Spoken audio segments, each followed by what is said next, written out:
अव्यक्तादीनि भूतानि व्यक्तमध्यानि भारत अव्यक्तनिधनान्येव तत्र का परिदेवना। जय श्री कृष्ण। श्लोक नंबर 28, चैप्टर 2, श्रीमद् भगवद गीता। श्लोक नंबर 27 के अंदर श्री कृष्ण भगवान अर्जुन से कहते हैं कि जातस्य ही ध्रुवो मृत्युः ध्रुवम जन्म मृतस्य च, जिसका जन्मे हुए का मृत्यु और मरे हुए का जन्म निश्चित है। तस्मात् परिहार्यर्थे न त्वं शोचितुमर्हसि। इससे बिना उपाय वाले विषय में, ये जो बिना उपाय वाला विषय है कि जिसकी मृत्यु निश्चित है, जिसका जन्म हुआ है उसकी मृत्यु, और जिसका मृत्यु हुई है उसका जन्म निश्चित है, इसके लिए तू शोक मत कर। इसी बात को दूसरे तरीके से समझाते हैं। किसी भी बात को कहने के बहुत सारे तरीके होते हैं, तो दूसरे तरीके से श्री कृष्ण भगवान श्लोक नंबर 28 में समझाते हैं। अव्यक्त मतलब अप्रकट, अव्यक्त जो दिखाई नहीं देता, अप्रकट होता है ना। अधीनी मतलब जो जन्म से पहले, है ना। तो जन्म से पहले भी अप्रकट था। भूतानी मतलब संपूर्ण प्राणी, भूतानी जो भी प्राणी लोग हैं, संपूर्ण प्राणी। भारत, हे भारत, संपूर्ण प्राणी जन्म से पूर्व अप्रकट थे। अव्यक्त निधनानि मीनिंग निधन मतलब मरने के बाद भी अप्रकट हो जाएंगे। मरने के बाद भी ये तुमको दिखाई नहीं देंगे। जन्मने से पहले दिखाई नहीं दे रहे थे, मरने के बाद दिखाई नहीं देंगे। व्यक्त मध्यानि, सिर्फ और सिर्फ बीच में ही प्रकट होते हैं। व्यक्त मतलब प्रकट होना, है ना। अव्यक्त मतलब अप्रकट, मध्यानि मतलब बीच में। सिर्फ ये बीच में कुछ टाइम के लिए प्रकट होते हैं, ना पहले प्रकट थे, ना पहले भी अप्रकट थे। अव्यक्त दीनि भूतानि तत्र का परिदेवना। तत्र मतलब फिर ऐसी स्थिति में, का मतलब क्या, ऐसी स्थिति में क्या, परिदेवना मतलब शोक करना है। परिदेवना मतलब शोक करना। तो ऐसी स्थिति में क्या शोक करना है।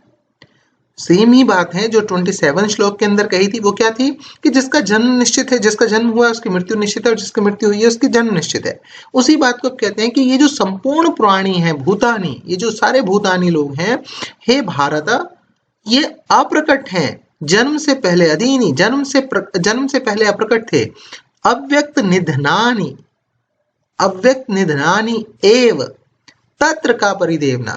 सो अव्यक्त निधनानि, मृत्यु के पश्चात भी, मरणोपरांत भी ये सारे के सारे अप्रकट हो जाएंगे। ये तो बस व्यक्त मध्यानि, ये तो बस बीच में ही प्रकट होते हैं कुछ समय के लिए। ना इनका आदि है ना इनका अंत है, और जिसका आदि नहीं होता, जिसका अंत नहीं होता, उसका मध्य भी नहीं होता। तो ये तो एक माया है, सिर्फ ये तो सिर्फ एक माया है। तो शरीर का तो अभाव ही अभाव है, और शरीरी का कोई अभाव नहीं। शरीरी आदि में भी था, अंत में भी है, तो डेफिनेटली सी बात है कि मध्य में भी है। तो तुम शरीरी को पहचानो, ना कि शरीर को। शरीर को नहीं पहचानना, शरीर से जान पहचान नहीं करनी। शरीर से हम क्या करते रहते हैं, हम सारे दिन हम शरीर से जान पहचान करते रहते हैं। सारे दिन हम अपने आप को महत्व देते रहते हैं, हम सारे दिन अपने शरीर को महत्व देते रहते हैं। हम कभी कोशिश नहीं करते। कोशिश क्या होनी चाहिए, अभी तक क्या बताया श्री कृष्ण भगवान ने, कि शरीरी को पहचानिए। आप क्या हैं, आप वो क्या, वो ज्योत है क्या, वो जो है क्या, वो आपकी जो आत्मा है, जो शरीरी है, जो देही है, उसको पहचानिए और उसको इस शरीर रूपी इंस्ट्रूमेंट से मुक्त कीजिए। कैसे होगा शरीर रूपी इंस्ट्रूमेंट से मुक्त?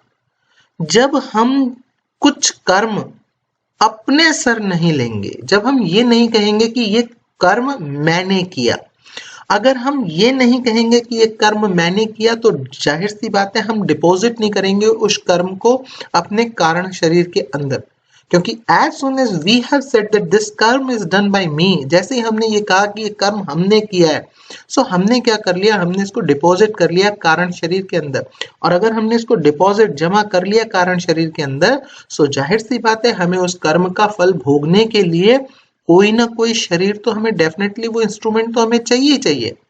सो हमें क्या करना है, हमें कर्तव्य कर्म करना है और उसे कर्तव्य कर्म मानकर, जैसे कर्तव्य कर्म मीनिंग ये तो मेरी ड्यूटी थी, ये तो मुझे करना ही था, इसमें मैंने क्या किया, ये तो करना ही था, दैट्स इट। अपना कर्तव्य कर्म निष्काम भाव से हमें करते रहना है। हमें अपने कारण शरीर के अंदर कुछ डिपॉजिट नहीं करना, है ना।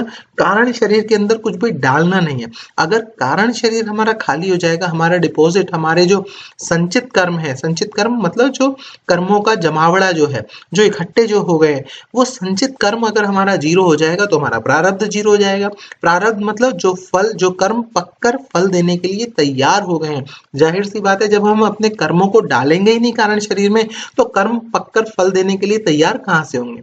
और जब वो फल देने के लिए तैयार नहीं होंगे, सो जाहिर सी बात है हम अपने शरीरी को, अपनी देही को मुक्त कर देंगे इस शरीर के जन्म मरण के चक्कर से, इस सूक्ष्म शरीर से, इस कारण शरीर से, इस स्थूल शरीर से हम मुक्त कर देंगे। और हम एक इंडिपेंडेंट देही की तरह हम अपने आप को, अपने स्वरूप को पहचान लेंगे। हमें कोई और तृप्ति नहीं रहेगी, हम तृप्त हो जाएंगे पूरी तरीके से। हमें कोई आकांक्षा, कोई आशा, कोई चीज हमें जीवन में बचेगी नहीं। जब हम हर चीज को कर्तव्य कर्म समझकर अपना कर्म करते चले जाएंगे और हर एक कर्म को भगवान के प्रति अर्पण करते चले जाएंगे, सो हमें कोई किसी चीज की हमें आशा नहीं रहेगी, किसी चीज की आकांक्षा नहीं रहेगी। और जब किसी चीज की आकांक्षा नहीं रहेगी तो जाहिर सी बात है कारण शरीर किसी स्थूल शरीर को अपने ऊपर उसका आवरण नहीं करेगा। सो आइए एक बार फिर से श्लोक को चैंट कर लेते हैं। अव्यक्तादीनि भूतानि व्यक्तमध्यानि भारत अव्यक्तनिधनान्येव तत्र का परिदेवना। जय श्री कृष्ण।